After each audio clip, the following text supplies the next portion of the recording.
Hare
Jayom Vishnupad Paramahamsa Bhadivajakacarya Asta Tarasada Shri Sriman.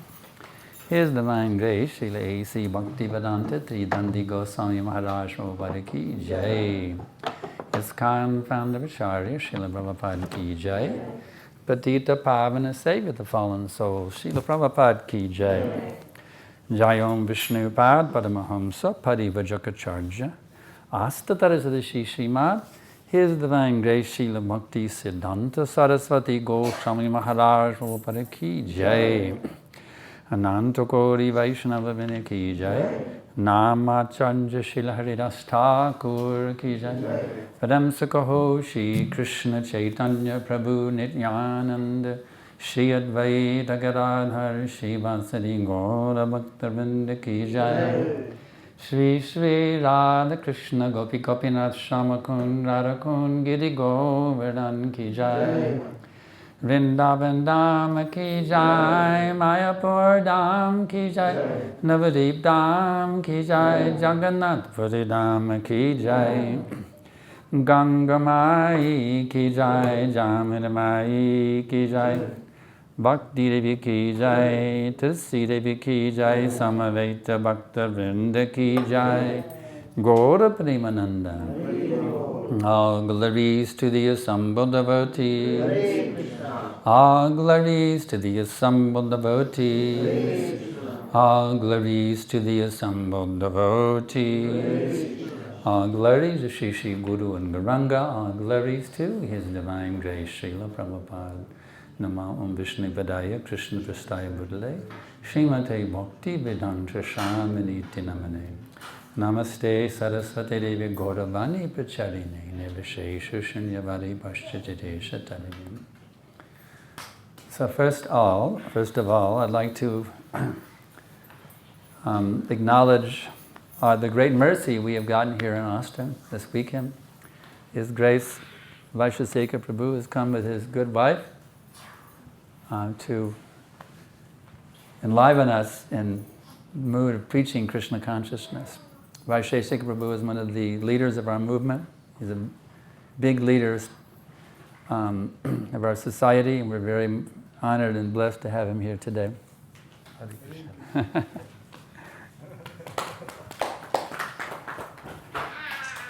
We were brahmacharis together in Dallas many years ago, I remember. He would come back from distributing books at the airport just completely on fire to, now I'm going to read the books. It was very nice. Preach, chant in the morning, preach in the day, and read in the evening. It was a nice program. It was very inspiring to be with him then. It's very inspiring to be with him now. Actually, when he came in and joined the kirtan went to a new dimension. We all experienced that. It must be Gaura Shakti. He's carrying the potency of Lord Chaitanya Mahaprabhu. There's a reflection of it. So, I'm going to speak for about 25 minutes, and then he's going to speak for about 25 minutes, and then we'll have a question and answer session. We'll alternate questions back and forth. So today we're going to read one of the sweetest verses.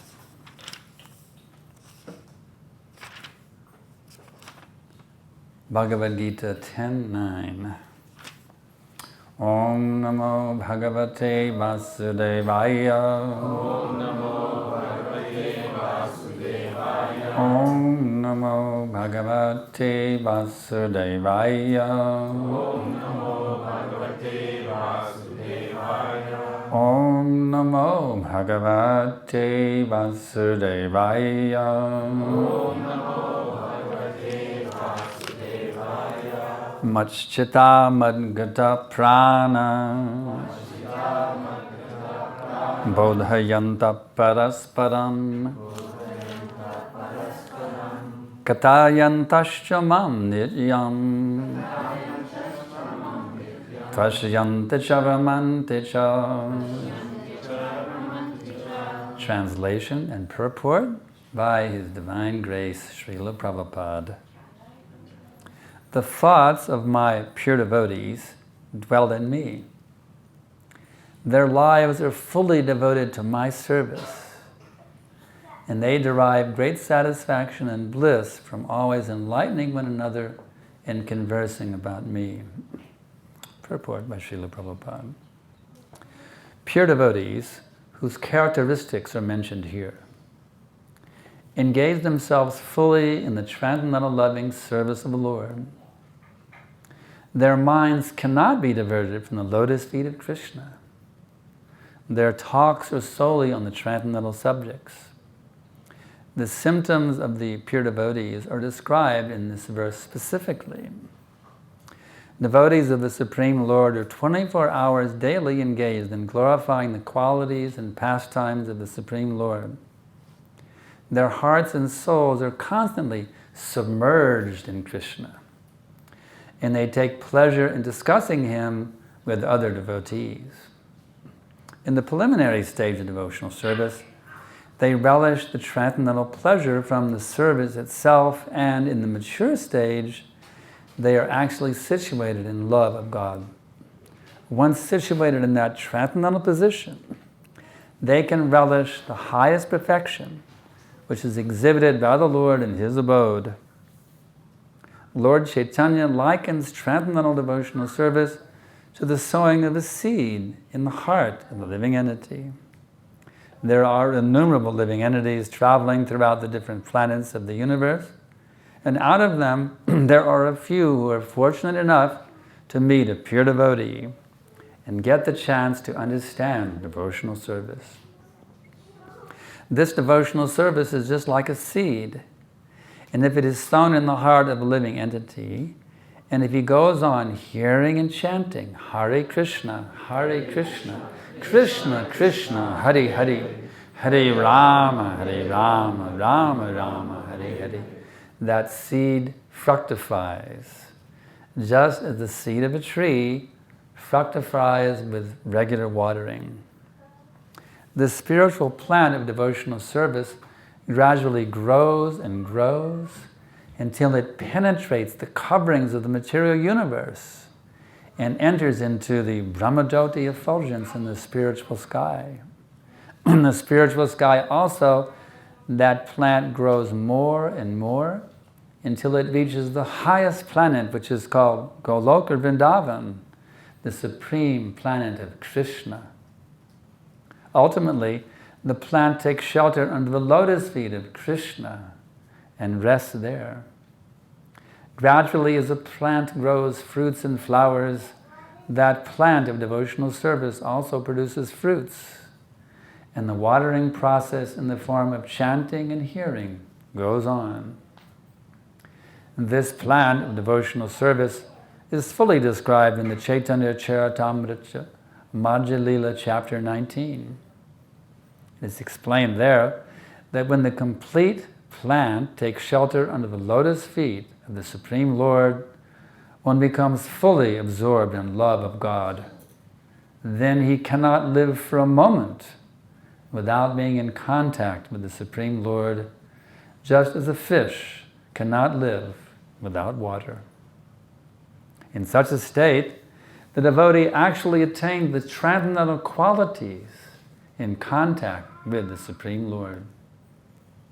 The Srimad Bhagavatam is also full of such narrations about the relationship between the Supreme Lord and His devotees. Therefore, the Srimad Bhagavatam is very dear to the devotees, as stated in the Bhagavatam itself, 12, 13, 18.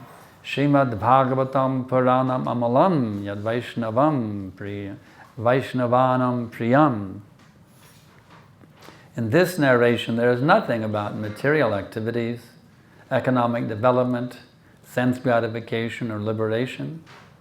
Srimad Bhagavatam is the only narration in which the transcendental nature of the Supreme Lord and His devotees is fully described. Thus, the realized souls in Krishna consciousness take continual pleasure in hearing such transcendental literatures, just as a young boy and girl take pleasure in association. Vandeham Shri Guru Shri Jatapada Kamalam Shri Gurun Vaishnavamscha Shri Rupam Sangrajatam Sahagana Raganatam Vitam Tam Sajivam Sadaitam Savadhutam Zabadijana Sahitam Krishna Chaitanya Devam Shri Radha Krishna Padan Sahagana Ladita Shri Vishapan Vitamscha Nama Om Vishnu Padaya Krishna Prestaya Bhutale Srimate Bhakti Vedanta Swaminiti Namane Namaste Saraswate Devi Gaudavani Pacharine Nivishesha Shunyavadi Pashchachide Shatarine.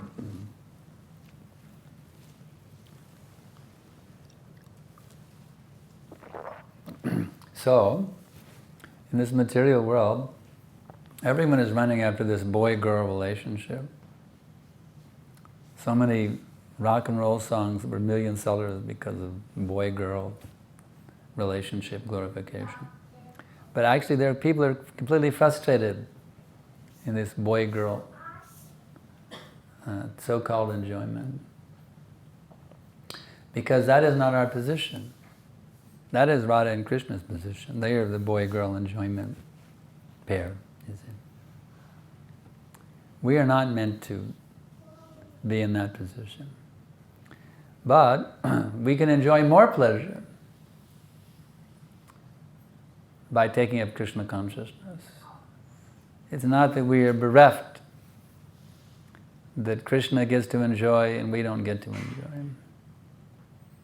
The reality is that to be the devotee of Krishna is more pleasurable than to be Krishna, more enjoyment. What is the proof? Lord Chaitanya. Lord Chaitanya, you see, Krishna, he is saying, my devotee Radharani. What is this? I'm the supreme enjoyer.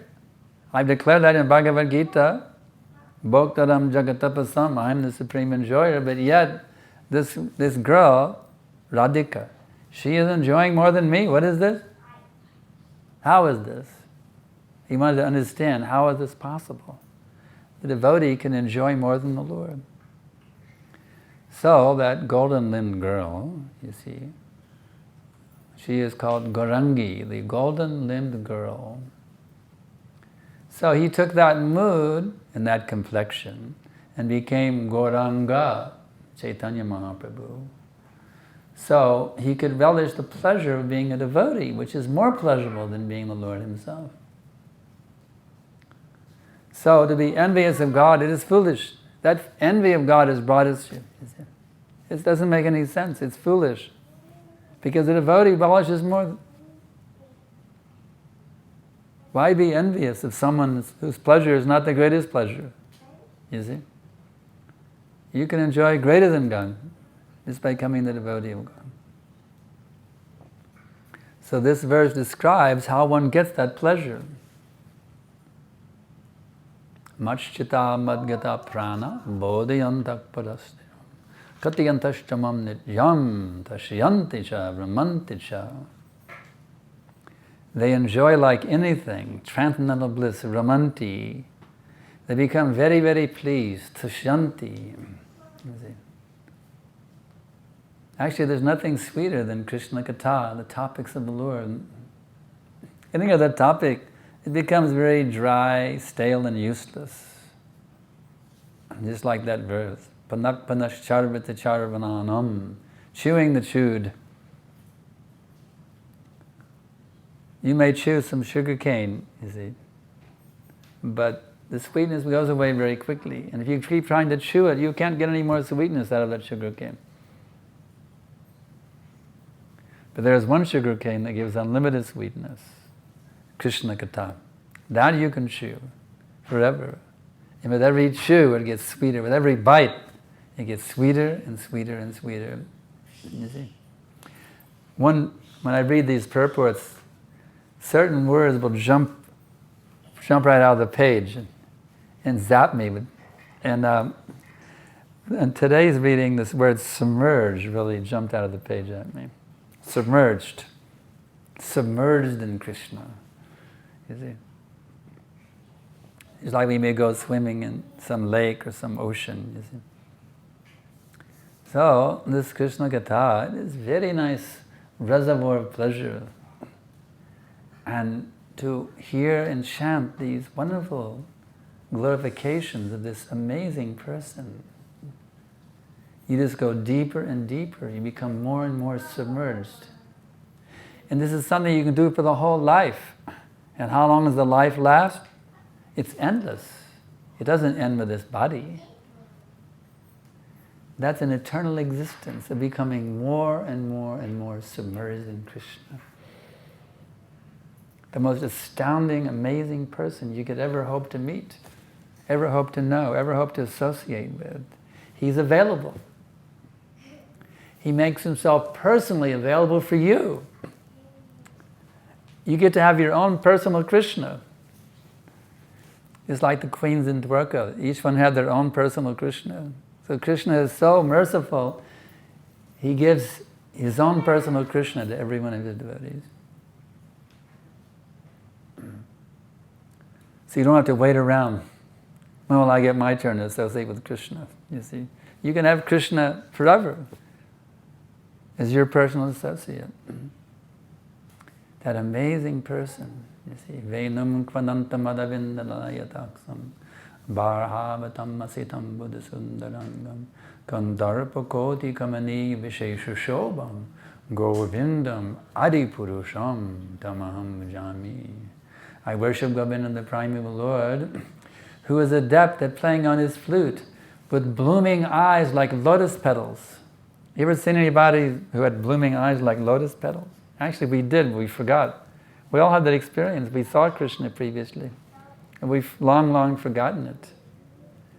But a person whose eyes are just like blooming like a beautiful lotus petal, you see, with blooming eyes like lotus petal, head decked with peacock's feather, with the figure of beauty tinged with the hue of blue clouds, and whose unique loveliness is charming millions of cupids. That person, we can be intimately connected with that person at every minute. You just have to give your heart to Krishna, that's all. Instead of loving a dog or a cat, why not love Krishna who made all of that? You see.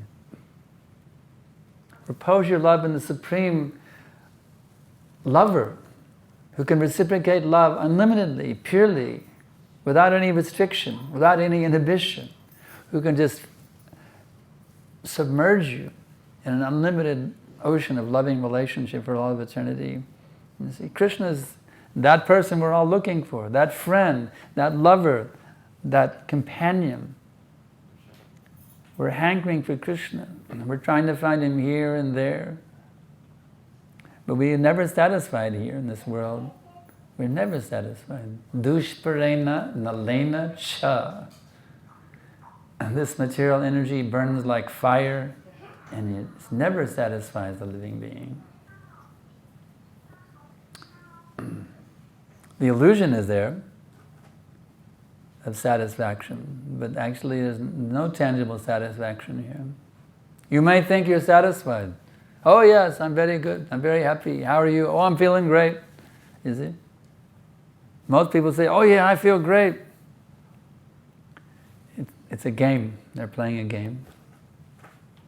Because the reality is that we are enjoyers by nature. Anandamayo Vyasat. The living entity by nature is enjoyer. So to be in a position of non-enjoyment is intolerable for the living being. Therefore, if he can't have actual enjoyment, he will imagine he's enjoying. Just like back in the 60s, there was one book written by Richard Farina. It was called, I've Been Down So Long, It Looks Like Up to Me. You see? I've got the blues, but now I'm thinking it's okay, it's cool, you know. I've been down so long, it looks up, like up, you see. So that's what they do. They cannot fathom a situation where they cannot be happy. So they have to invent, and this is happiness, you see. They have to concoct this idea that it's happiness. And this way they go in with a little dream, you see, a little dream bubble, until one day, pop, finished. And they're devastated, psychologically devastated. So the intelligent man, the philosophical person, you see, he understands, I have this nature to always be happy. Why? It's not satisfied. There's something going wrong here, you see. There's something going wrong. I want to always be happy, but yet so much misery is coming. What's wrong? There's something wrong. He doesn't just accept it. He says, no, I don't accept this miserable situation. There has to be a way out of here. There has to be a way out of here. This place where I can get no relief, there has to be a way out of here, you see. And when such a person becomes intense in his desire to find a way out, then the super soul within will bring him in contact with the devotee.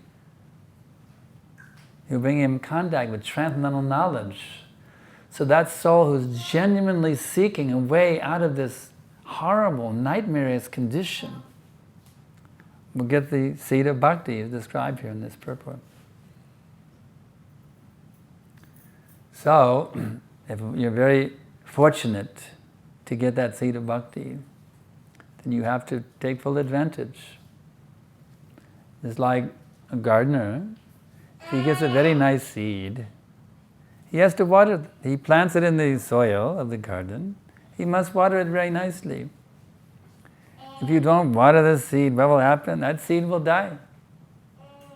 And if you don't keep the weeds out, then it'll be choked up by the weeds.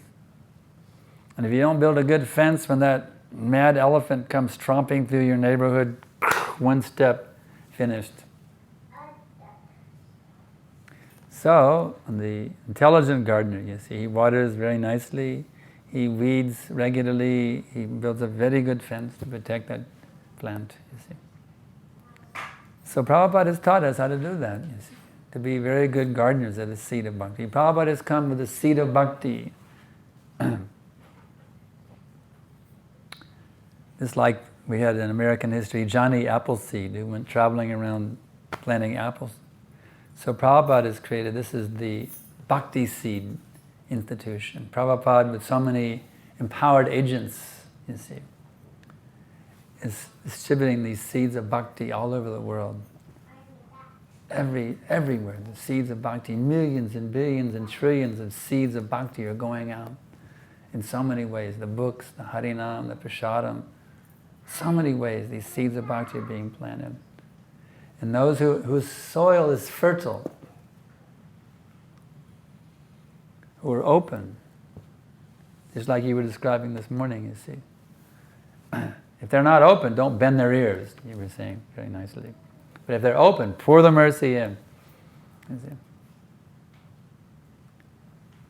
So there are people out there who are open, who are actually looking for higher knowledge, you see. And when they get this seed, if they will actually follow these wonderful instructions of Prabhupada, you see, to regularly chant and hear, that's the watering process.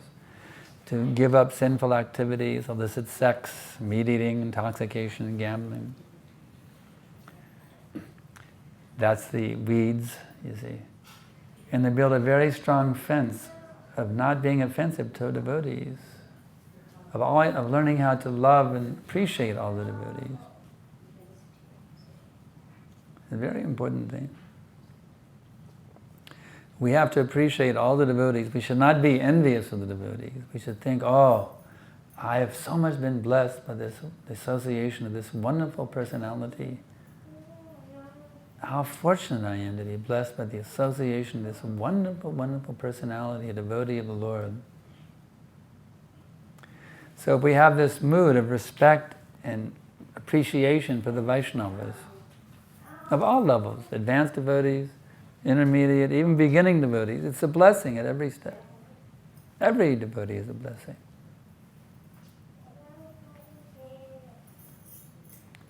So if we have this appreciation for the Vaishnavas, then that will protect us from being offensive towards the Vaishnavas. And in this way then, by hearing and chanting, engaging others in this process and doing it ourselves, showing the perfect example, by this means, Krishna becomes revealed, he becomes manifest. premanjana charita bhakti valochanena santaksadaiva hridayeshu valokayanti yam shama shundaram achintya gunasvarupam govindam adipurusham tam maham bhajami.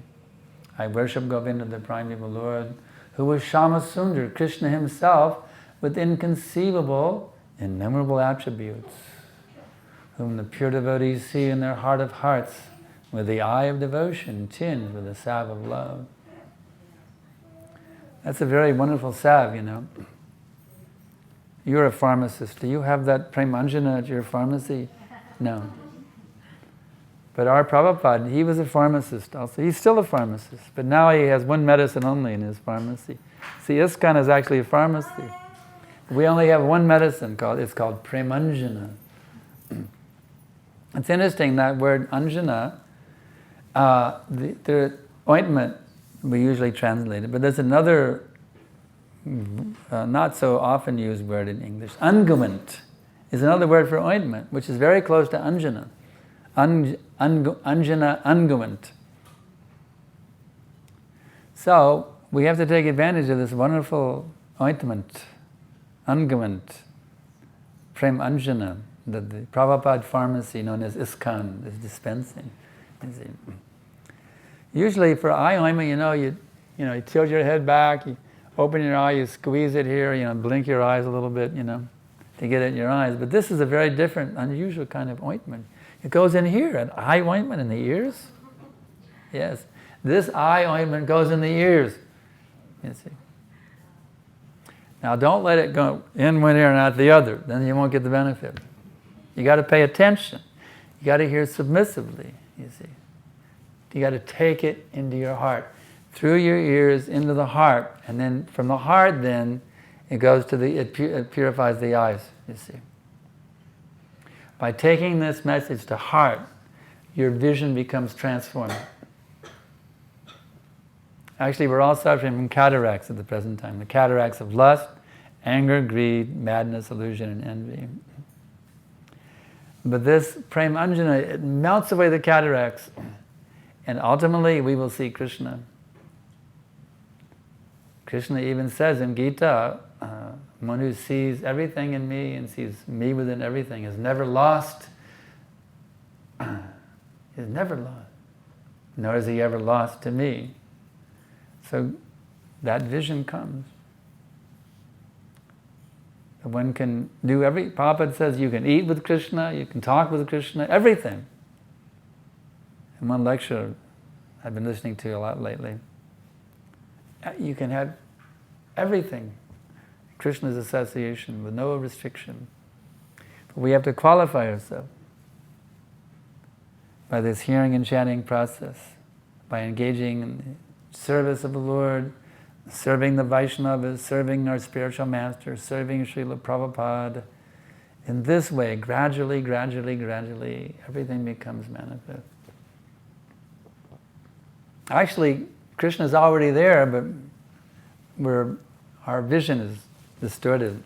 Krishna is actually present, right here. We can't see him because our vision is completely distorted.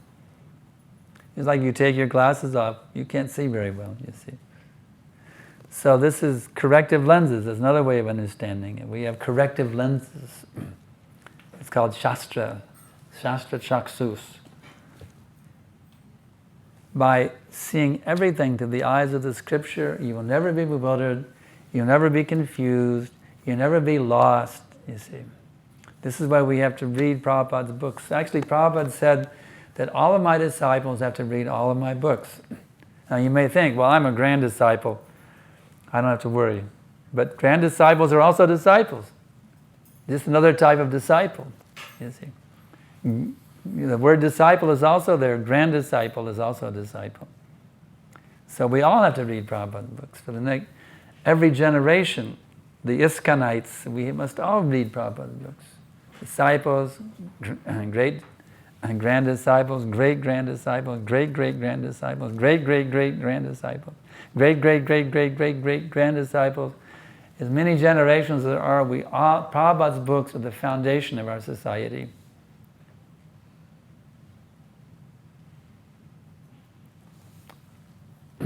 the teachings or Prabhupada's teachings. And those who are bona fide preachers, they are bona fide by giving Prabhupada's teaching, according to time, place, and circumstance. So, if we study scrutinizing these books, Prabhupada said we should always be engaged in studying and always be engaged in doing service also. So we should always be taking this knowledge in from Srila Prabhupada. And by this activity of taking this education from Srila Prabhupada, then we will understand exactly how to see everything in relations with Krishna and exactly how to progressively move step by step by step, paday, back to our original position and as associates of Krishna in his transcendental abode. So now I'm going to turn it over to my beloved godbrother, Vaisesika Prabhu. About another 25 minutes or so, and then we'll alternate the questions. Namashreshtam manamapi sachiputramatra sarupam rupram tasya gajam aruparim maturim goshtavatim Radha kundam girivaramoho radhika madhavasham prapto yasya pratitikripaya shri gurum tam natosmi. Can I have the book? I don't think they have the book. Then one set of CCs sold.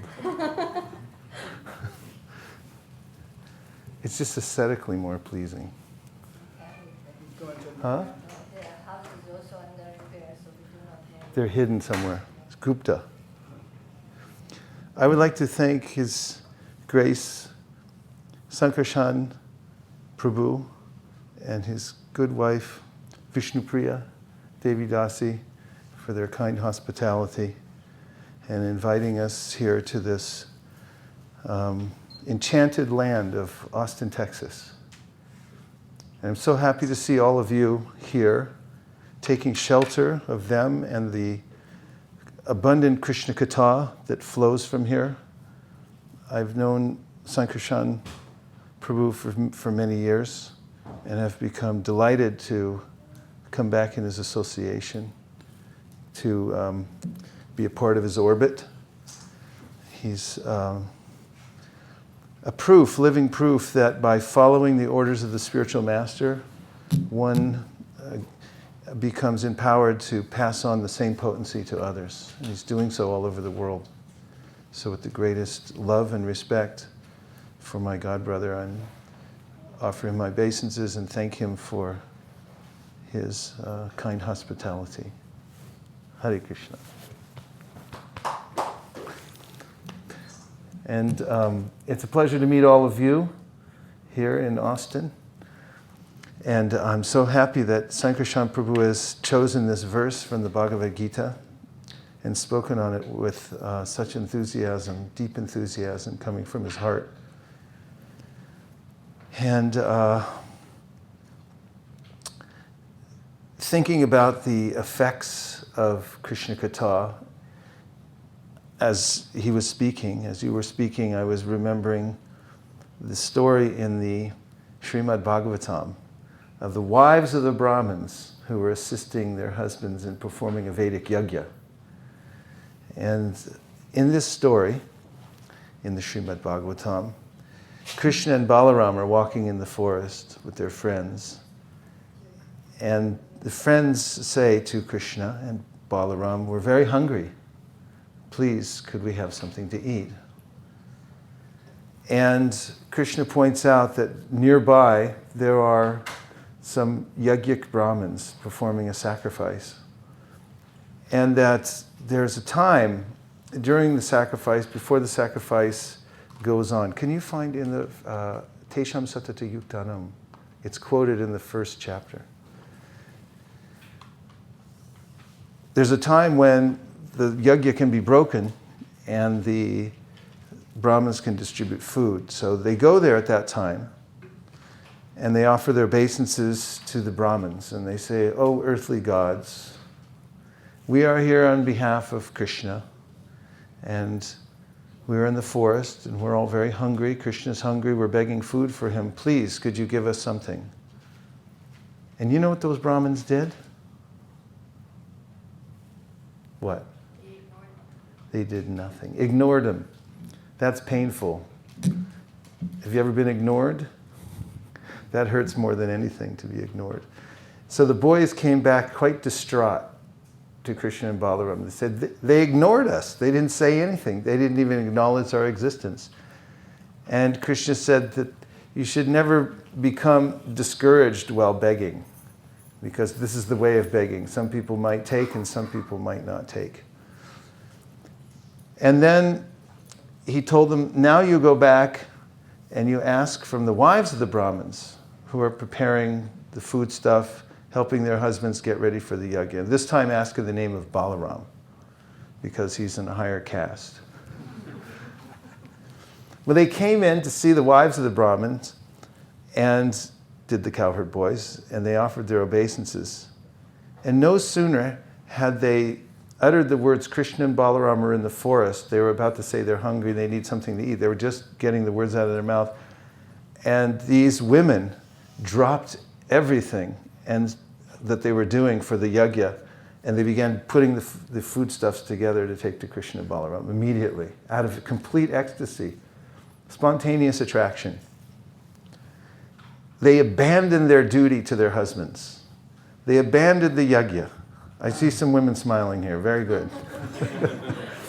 And they ran off into the forest carrying all these foodstuffs for Krishna and Balaram. Very interesting that they'd never met Krishna and Balaram ever in their lives. How did they develop such love for him?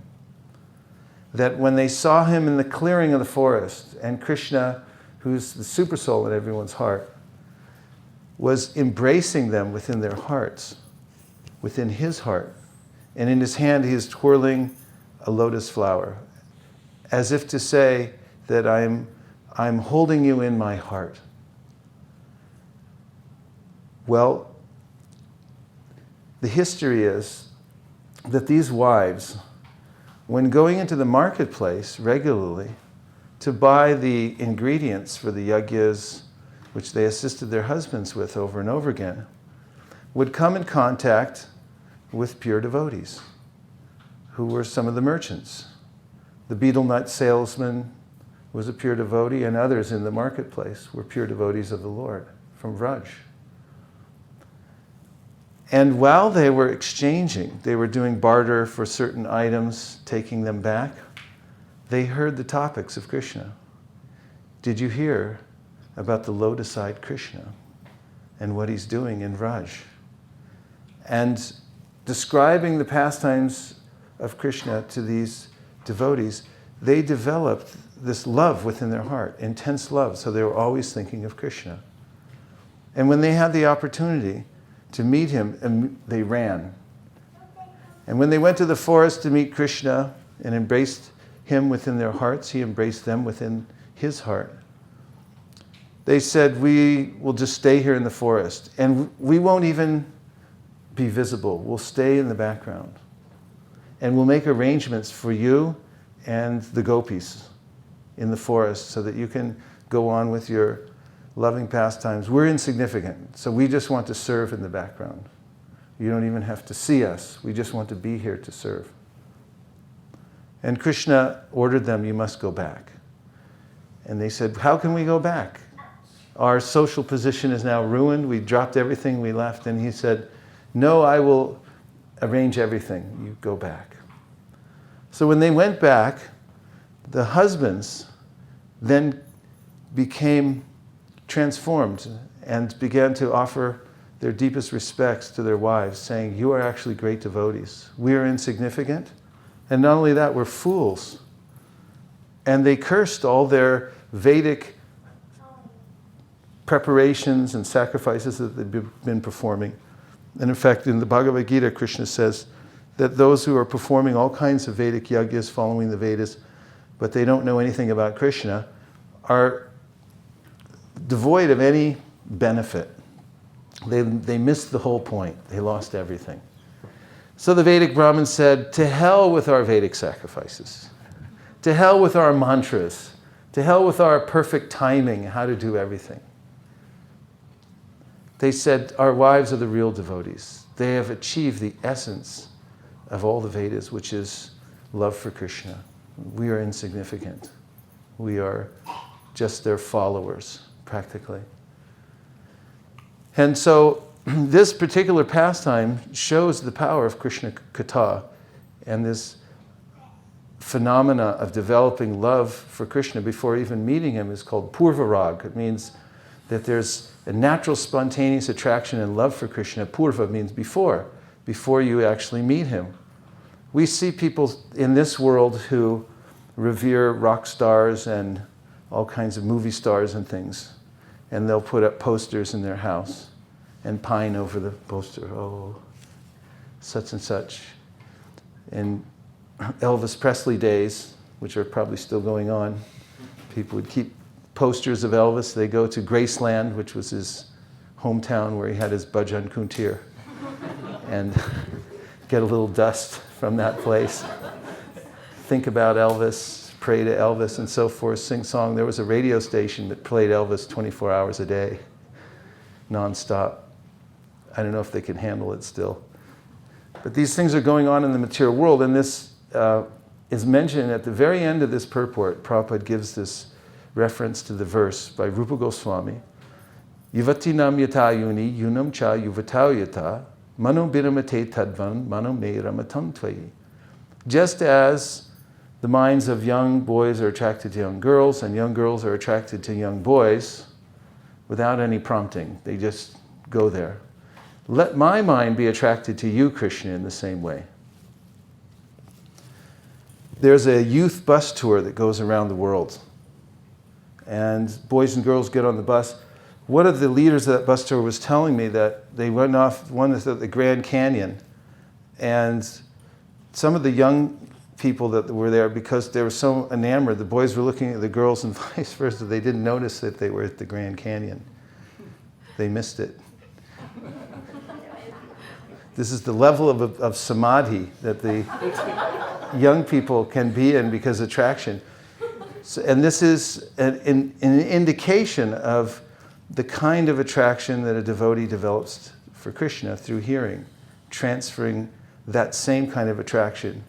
And in fact, there is an entire literature dedicated to this kind of analogy. Rupa Goswami gives another verse where he says that just as a lover is waiting for a letter from his beloved, and every day he's going to look in the mailbox to see did it come yet, and when the letter finally comes, he's opening it and his hands are shaking to read the letter.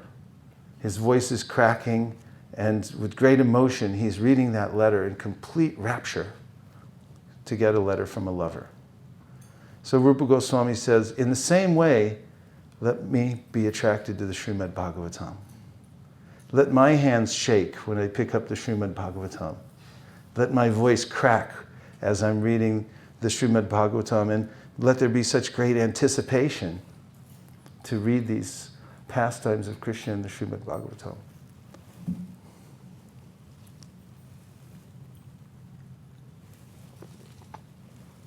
And I want to read from the Sri Chaitanya Charitamrita. This is the one volume Chaitanya Charitamrita that travels with Parameshwar Prabhu all over the country. His van is outside. You might notice the Sprinter van that used to be a dentist office. Now he and his men travel all over the country, and they distribute millions of books to people wherever they go. And inside they also carry these books and they read them. This morning we were circumambulating the van. I saw Parameshwar going around, so I thought this is the program, to go circumambulate that van. So if you have a chance, when you leave, you can go around 3 times. You'll get special mercy. This is a verse from the Adi Leela of the Chaitanya Charitamrita, chapter 1, text number 49. And in it, Krishnadas Kaviraj Goswami is quoting from the Bhagavad Gita, 10:10. Tesham satata yuktanam pachatam priti purvakam dadami buddhi yogam tam yinamam upayanti te. The translation is, to those who are constantly devoted to serving me with love, I give the understanding by which they can come to me. Purport. This verse of the Bhagavad Gita 10.10 clearly states how Govindadev instructs his bona fide devotee. The Lord declares that by enlightenment in theistic knowledge, he awards attachment for him to those who constantly engage in his transcendental loving service. This awakening of divine consciousness enthralls a devotee who thus relishes his eternal transcendental mellow. Such an awakening is awarded only to those convinced by devotional service about the transcendental nature of the personality of Godhead. They know that the Supreme Truth, the all-spiritual and all-powerful person, is one without a second and has fully transcendental senses. He is the fountainhead of all emanations. Now this is the part I really want you to listen to, because it relates to the verse that Sankarshan Prabhu just read. Are you ready? Yes. I'm not convinced. Yes. Oh, all right. Such pure devotees, always merged in knowledge of Krishna and absorbed in Krishna consciousness, exchange thoughts and realizations as great scientists exchange their views and discuss the results of their research in scientific academies. Such exchanges of thoughts in regard to Krishna give pleasure to the Lord, who therefore favors such devotees with all enlightenment. If you'll give me permission, I'm going to read it one more time. Permission? Yes, yes. Okay. Such pure devotees, always merged in knowledge of Krishna and absorbed in Krishna consciousness, exchange thoughts and realizations as great scientists exchange their views and discuss the results of their research in scientific academies. Such exchanges of thoughts in regard to Krishna give pleasure to the Lord, who therefore favors such devotees with all enlightenment. Wow. So, this is also a parallel. In the material world, great thinkers take pleasure in exchanging their research and talking about their realizations. So what was that latest research you did on photosynthesis? And what was that last part of the mathematical formula you discovered, and so forth, right? And in pharmacology, we have these discussions. And in any trade, actually, people enjoy exchanging these bits of knowledge and realization. So this verse that Sankarshan Prabhu read is one of the 4 most important verses in the Bhagavad Gita, nutshell verses, Chaturshloki verses, and describe the method for attaining Krishna. And that is to hold these kinds of discussions and to exchange realizations. One of the reasons it's mentioned here that it's so powerful, that's pleasing to Krishna. He likes it. And as he enjoys seeing the devotees talk about it, he bestows his blessings upon those who are engaged in such discussion. And Chaitanya Mahaprabhu taught that this is the method for realization. He did so by invoking a verse from the 10th canto of the Srimad Bhagavatam.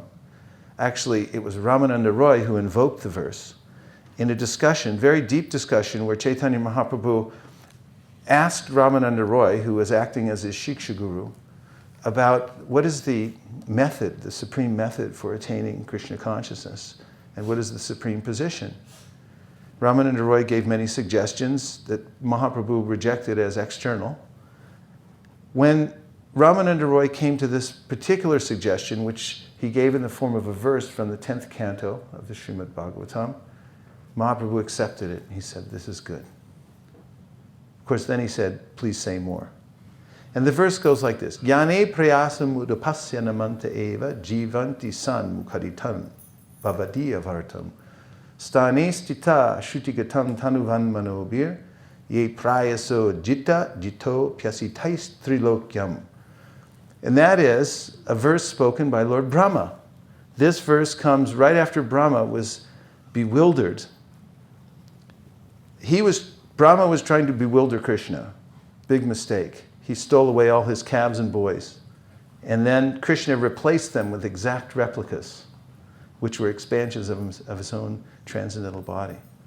And when Brahma came back to see what havoc he had created for stealing away these boys and calves from Krishna, he saw that the boys and calves were still there, and he became stunned. And then Krishna revealed to him that they were actually his expansions. And after that, Brahma fell down at the lotus feet of Krishna, offered his obeisances. And Krishna revealed to him that he was the source of all energies, the fountainhead of everything.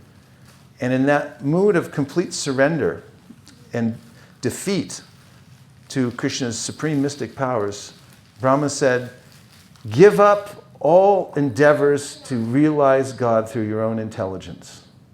Jnani prayasam udapasya namanta eva. And simply engage in devotional service, very specifically by stani stita shuddhigatam tanavan manobir. Means whatever position you're in now, don't try to change it. Just hear about Krishna. Add this one ingredient. Stani stita, stay where you are. Shruti-gatam tanuvan manobir, and hear about Krishna in the association of devotees. What is the result? You can conquer the unconquerable. It means that by performing that process, ajita, that's the name of Krishna, means unconquerable, becomes jita. He's conquered by the devotion, the love of someone who performs this process of hearing about him. Now I just want to read one more verse from the Bhagavad Gita. May I have the Gita? This verse specifically is about how somebody who doesn't know anything about Krishna, but who hears from a devotee submissively, can come to the perfection of devotional service, can see the supersoul within himself. Oh, chapter 13.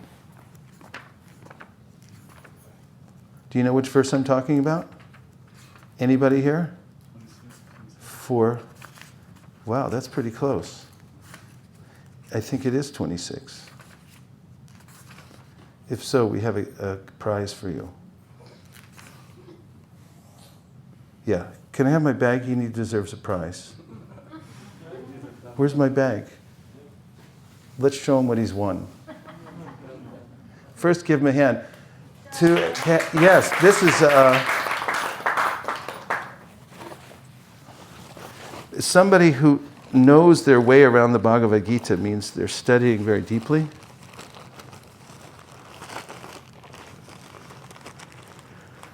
I hope I have a gift for you in here.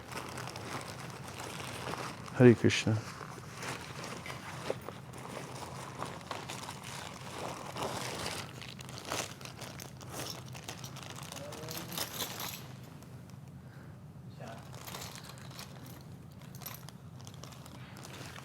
What did you win? Picture of Mahaprabhu and his devotees in Sankirtan. Haribo! Thank you for your scholarship. Here's the verse. Krishna says, again, there are those who, although not conversant in spiritual knowledge, begin to worship the Supreme Person upon hearing about him from others. Because of their tendency to hear from authorities, they also transcend the path of birth and death. I'll just read it one more time. Are you ready? Yes.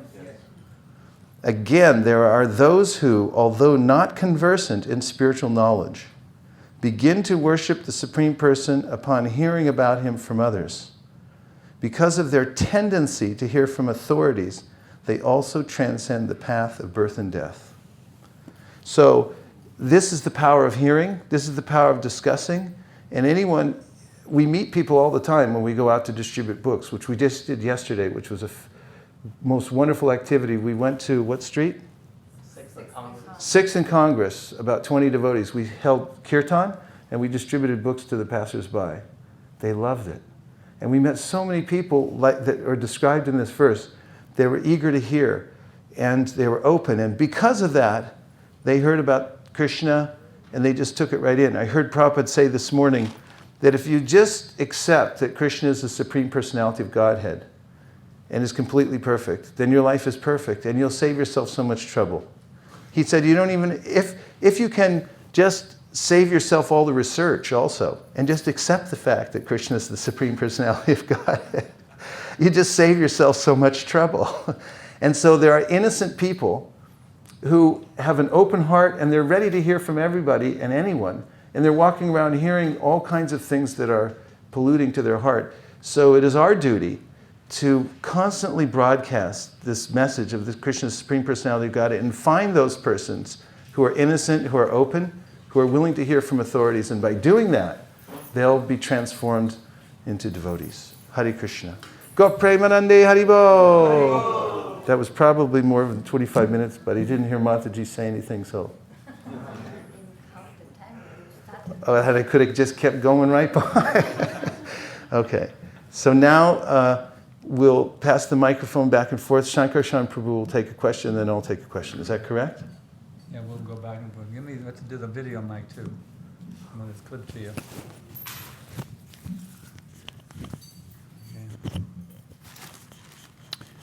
Okay. Questions? Yes, Yamavati. Gurudev, the verse that you read, it was stated that one had to become mature in order to develop love for Krishna. So what if I'm a neophyte and I think I love Krishna, I feel love for him? Should my mood be, I have no love for Krishna because I'm not mature yet? Or Let me have that mic too.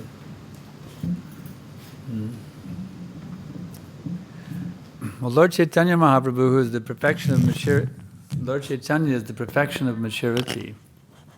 He said, I have no love for Krishna, because if I had any love for Krishna, being now separated from him, I would die immediately. And the fact that I did not die in his separation proves I don't love him. So, he's the most mature lover of God, Chaitanya Mahaprabhu. So the more that one can feel that I have no love for God, that is maturity. If one artificially thinks, oh yes, I have love of God, he's neophyte. Or he could even be what's called sahaja, who imagines, oh yes, I'm a pure devotee, I'm a fully realized soul. These are dangerous mentalities. Of course, to have some sentiment, that's very nice. To have some attraction to Krishna, it's very good. Even, I know in my own life, even before I met the devotees, I found this poster of Radha and Krishna. I was very, very attracted to this poster of Radha Govinda. I didn't have love of God. I was still engaged in nonsense philosophy, nonsense activities. But yet I felt an attraction. So that to feel some attraction for Krishna, that's very nice. But to think, oh yes, I have love of Krishna, that's a different thing. That's a very high love of Krishna. Krishna Prema is the perfection of consciousness. So does that help? All right. Okay, now it's your turn, Prabhu. You want to add to that question, or if you like, and then... Okay. As you like. Fine.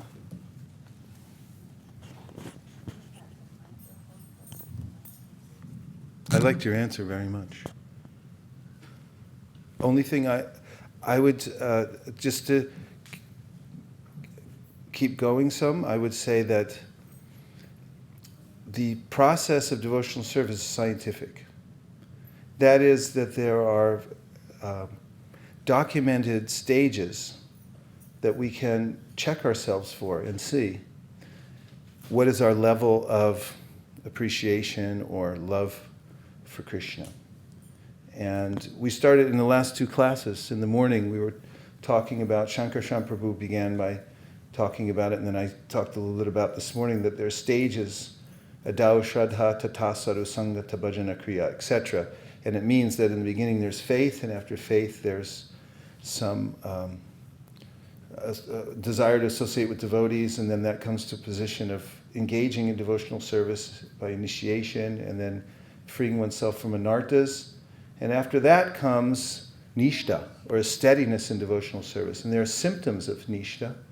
And after nishta there's ruchi. And after ruchi there's asakti, or attachment, and then bhava. And in the Chaitanya Charitamrita there's a section where Lord Chaitanya Mahaprabhu is teaching Sanatana Goswami, and he tells him about the symptoms of bhava. Just as an expert Ayurvedic physician will take your pulse and tell you, what level of health you're at. Chaitanya Mahaprabhu says, Shantir avyarta kalatvam viraktir anya shunyata. He describes 9 symptoms of bhava. And they begin with Shantir, which means forgiveness. And the example is Maharaj Parikshit, who was cursed by a little punk who said, I curse you to die. He was just whimsically doing this out of a sense of having some power. And the king accepted it, even though he was such a great soul. He forgave him. Simultaneously, along with the curse, he forgave him and he accepted it. Avyarta kalatvam means a person in bhava will not waste even 1 second. He's averse to wasting even 1 second of time. And virakta means detachment from all things that aren't related to Krishna. Manashunyata means no false ego at all. And it goes on from there, talking about attachment to the holy name, attachment to hearing about Krishna, attachment to the holy dham. And so throughout the Shastra there are many symptoms of the various stages of advancement in devotional service, and one can examine those very carefully. That's why the books are there, and see, what are my symptoms? How do I measure up to that?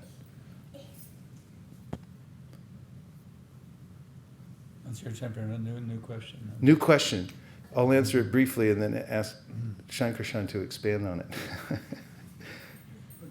Yes. So in your verse, you were saying that this boy-girl attraction is not our position, and it's for Radha and Krishna. And you said the proof of it, but you said we can enjoy more because we're the devotees. And you gave the proof of Mahaprabhu, but Mahaprabhu was still in the mood of Radha, which is still that boy-girl attraction for Radha and Krishna. So what about the devotees who aren't? Like the rest of us, we're not Radha and we're not Krishna. So how do we enjoy more? Well, that one can enjoy more. Prabhupada uses that. We know it's a bona fide concept because Prabhupada taught us that the devotee of the Lord enjoys more than the Lord. So you may say, well, in the conjugal rasa, but in every rasa that's true. Whether one is in Shanta rasa, Dasha rasa, in every rasa, that principle is applicable. It's a universally applicable principle. Even if you're a flute. See, the flute is thinking, I'm in the best position. Because the gopis, they only get Krishna's lips every now and then, but I get his lips all the time. You see?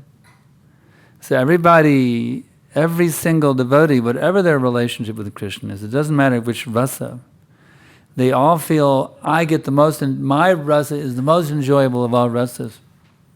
So does that help a little bit? Does that answer your question? If not...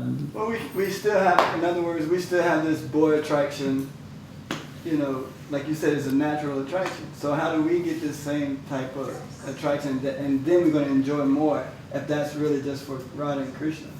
So it's a point of being attracted.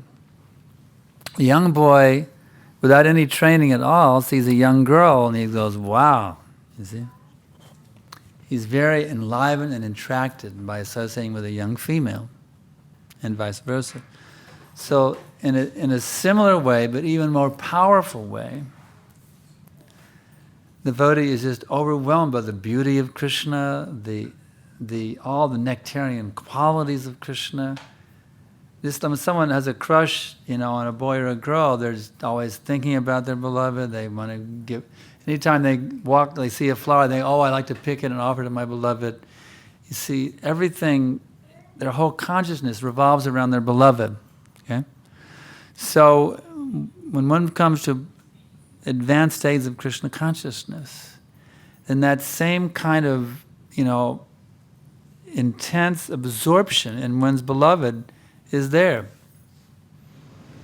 You see what I'm saying? So is that not just for Radha?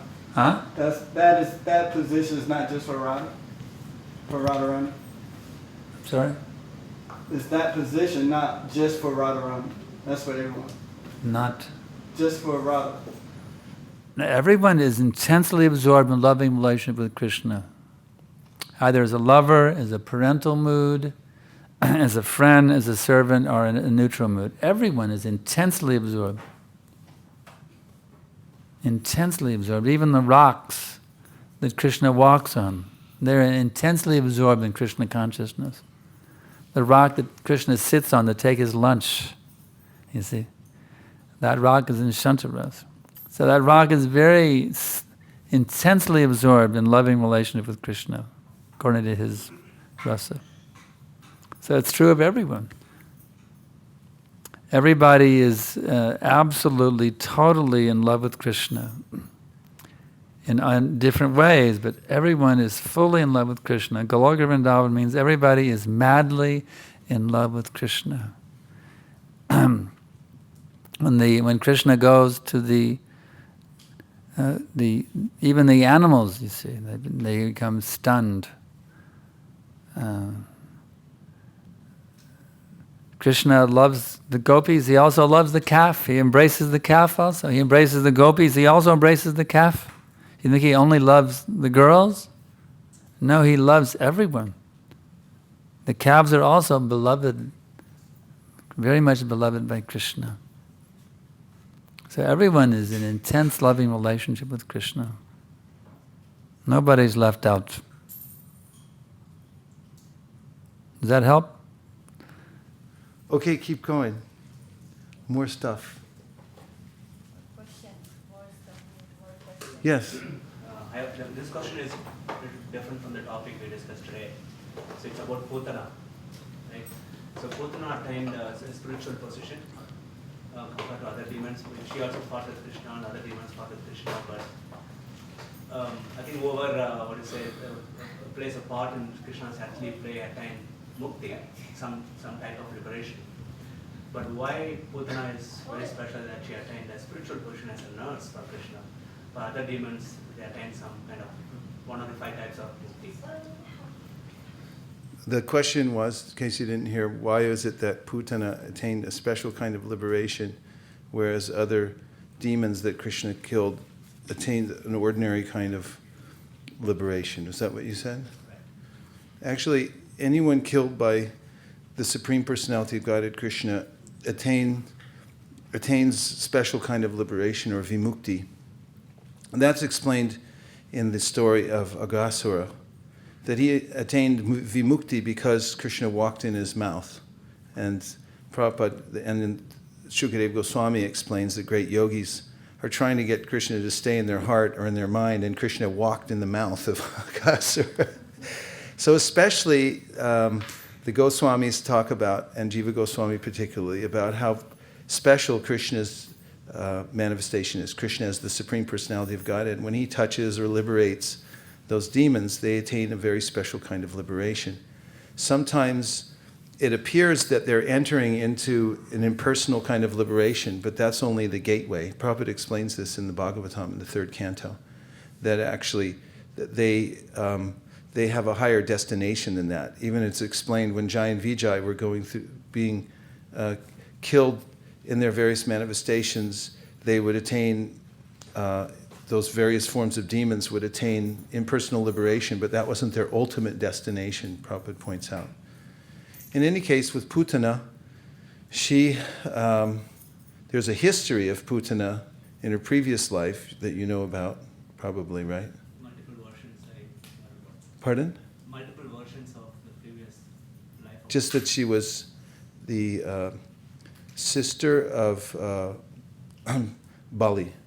And when she saw Vamanadev, she was smitten with love, sort of a maternal love, seeing this young Brahmin boy. And then when Vamanadev took away everything from Bali, then she wanted to kill him. So in her next life, she got this position of Putana, who was a mother, but acting as a mother, at the same time wanted to kill Krishna. But very interesting in that pastime, which this pastime of Putana comes up in the prayers of Uddhava, where he says, Aho Bakiyam Stanakalakutam. Aho Bakiyam. Baki means the sister of Bakasura. So that's Putana. And so aho means how wonderful it is, aho bakiyam stanakalakutam, that Baki, the younger sister of Bakasura, came to kill Krishna. And Krishna liberated her and gave her the position as a kind of a mother, a special kind of liberation. And he said, who would take shelter of anybody else besides Krishna, who accepts only the good intention and disregards all the bad? So when Putana came, he saw, she's acting as mother, so I accept that. She's also trying to kill me. He didn't consider that part. He simply gave her the liberation. So Uddhava says, who would take shelter of anyone else, any other expansion of God, anyone besides Krishna, because he's so merciful that he awards the highest thing even to those who are trying to kill him. In the case of Putana, that's especially applicable. So, Prabhu, where is that story of Putana's previous life described? I read that in a Krishna Katamrita from one of the magazines that was put out by the people of Gaur Govinda Maharaj's devotees. They quoted from some Puranas that describe that. I searched Bhagavatam, I couldn't find any. Yeah, it's not in there. Oh. Yeah. Next. We have 10 more minutes, so if anybody has a question, do it fast.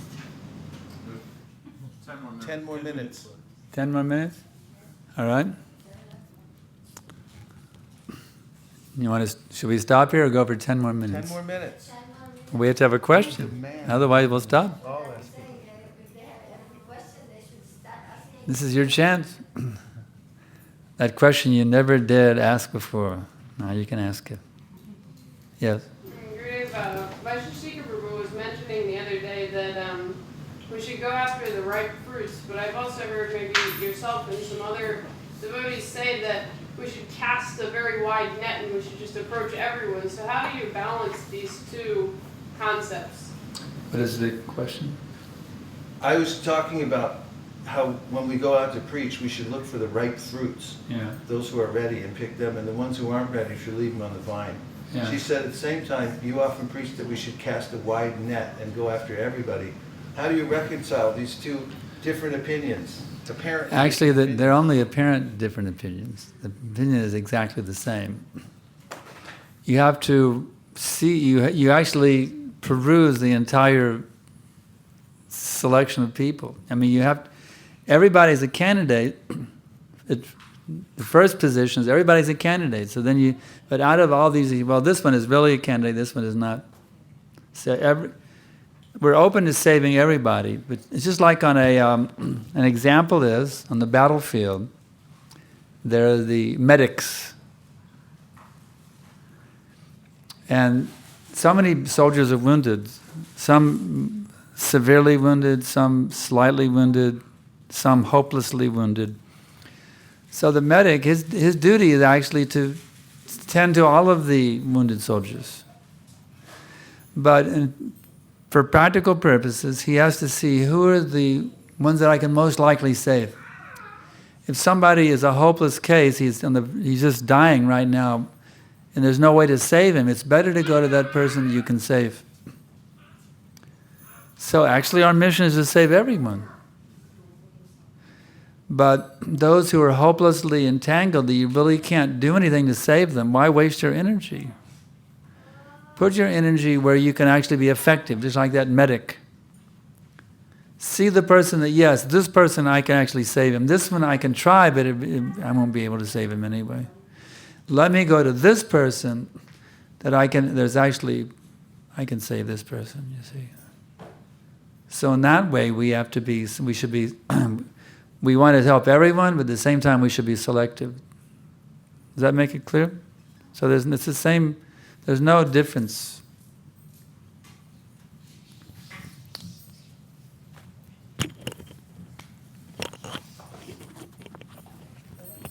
Question? Yes. But isn't it, since we are very neophyte and we cannot recognize who is ready and who is not, so it's better to approach everybody? Could you all hear the question? Well, how do you know? I mean, you have there. How do you know? Can you? And we're not so psychic that we can immediately know. Of course, someone may be able to, but in general, we're not so psychic that we can immediately know who would take a book and who doesn't, who's not going to take a book. So we actually, sometimes the most unlikely people take books. This person would never take a book, but let me try it anyway, you see. So we can't always judge. Now once you approach them, then from the reaction you can see. But sometimes the persistent preacher, even their clothes, the preacher may give them a special mercy and keep trying to open the door of their heart, and sometimes it does open. So the idea is the preaching means give mercy, give mercy, give mercy. I know one time I also have this experience in my emails. One Ritvik was arguing with me, who had been associated with our Bangalore temple. He was arguing. Usually I just, brush him off and not waste my time. But this, somehow or other, I was inspired to keep going back and forth with this Ritvik, and he completely turned around and became my disciple. So you never know. You may think, oh, this person is hopeless, but see, it's our duty to, Prabhupada said, we are their good fortune. It's our duty to make the unfortunate fortunate. So it's really up to each preacher. Where are you going to put you have the mercy from Prabhupada, from your Guru Maharaj, and you're distributing it. So where are you going to put it? It's up to you. It's your mercy now. Where are you going to distribute the mercy you've received? You give it to him, give it to her, give it to this person, that person. It's your choice as the preacher. Where are you going to give this mercy? That's your mercy now, you see. Who are you going to give the mercy to? So sometimes we don't know. We may think this person is really ripe, but actually they're not. Maybe this person is completely unripe. They may come out as the first one to surrender. So it's part of the excitement of being a preacher. It really is. It's a very exciting career. I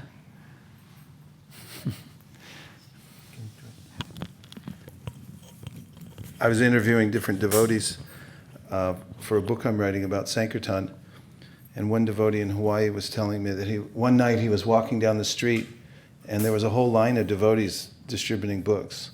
So he got stopped 4 times. And each time he told the distributor, I'm not interested, I don't want your books. And he said, but by the time he was going to a movie, and right when he's outside the movie theater, he got stopped one more time. And the person showed him the book. And then he said he suddenly had a change of heart. He saw the picture of Prabhupada on the back of the book. And he said, all right, give me the book. And he took it. And he became a devotee. And he remembers back to, he rejected 4 times, and he felt like those were softening him up or something like that. So I really liked Sankarshan Prabhu's answer. Obviously, he's very expert at casting wide net and also bringing people closer one by one. He was showing me this morning that over the last few years, he's written 71,000 emails to to personally reach out to people. And when I talk about ripe fruits, pick the ripe fruits, I'm especially, this is especially introductory, the kind of classes I'm giving about Sankirtan, because there's a tendency that devotees have when they first start going out to distribute books or to preach to think that I have to convert everybody. And number one, it's not always possible, so it can be frustrating. And well, that's number one. I'll just leave it at number one. And if you give devotees the task of selecting rather than trying to convince everybody, then they fall right in about the right mood, that they're looking for the good qualities in people and searching for that and going for the easy, the low-hanging ripe fruits first. And then as devotees become more expert, and how do they become expert? There was a delegation of devotees, 3 devotees that went to talk to Prabhupada in 1975 from our book distribution party, the party that I was on, to ask Prabhupada about about how to train devotees in book distribution. And one of the things Prabhupada said was, just teach devotees to be sincere. Because if devotees are sincere, and then he pointed like this to his heart, he said then the master within the heart will give them their own genius of how to present to others. And then, devotees who have so much experience with dealing with preaching and casting a wide net and bringing people closer, they get that genius and they develop that. But in the beginning, it's a much easier concept to go out and just say, find the ripe fruits. Otherwise, it feels overwhelming. That's why I present in that way. I also want to say in your defense, it wasn't that you were saying you look at a certain person and you stop on this person. You stopped everybody, but then you were just telling how you can tell if it was a ripe fruit. You wave at them, at everybody, no matter who they are, and then if they don't respond, then that's not a ripe fruit. That was my understanding of it. That's true, yeah, and Sankarshan Prabhu brought this up also. You don't know who it is. Yeah. And oftentimes the mind says, not that one, but because you're doing your duty, you say, stop everybody, and mind, shut up for now, we're just doing our duty. And then you're surprised because the people are actually open, right? We don't know. But you do have to get up on the tree and kind of feel, is it, like with avocados, I have a thing about avocados. I can kind of tell from across the room whether it's ripe or not. But I still like to give it a little squeeze and see. All right, that's perfect. I know like the second I touch it, because avocados are like my thing, So it's the same thing with preachers, after a while you start getting a sense, I mean, there is a way that you can look at some people and say, okay, that's it, go for them, just partly by people's demeanor and how fast they're moving and sort of the way they're dressed and things like that. But you're not always right. You do have to, there's that's what they say in sports. They say that's why they play the games. Because, there's the winning team out there and then they get creamed. It's like, that's why they play the games. You never know until you actually go out there and try. And it's excited in every moment. Sankirtan is exciting. Preaching is exciting. The Sankirtan movement is exciting because you never know what's going to happen, right? And everything else, boring. So you got to go out and preach. Hare Krishna. So that our time's up, okay? We'll stop here and we thank you all very, very much for coming today.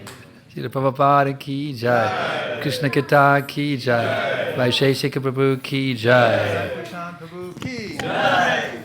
Austin Yatra ki jai. Team Austin ki jai. Sankirtan Yagya ki jai. Vacha Kalpadubhasha Prabhu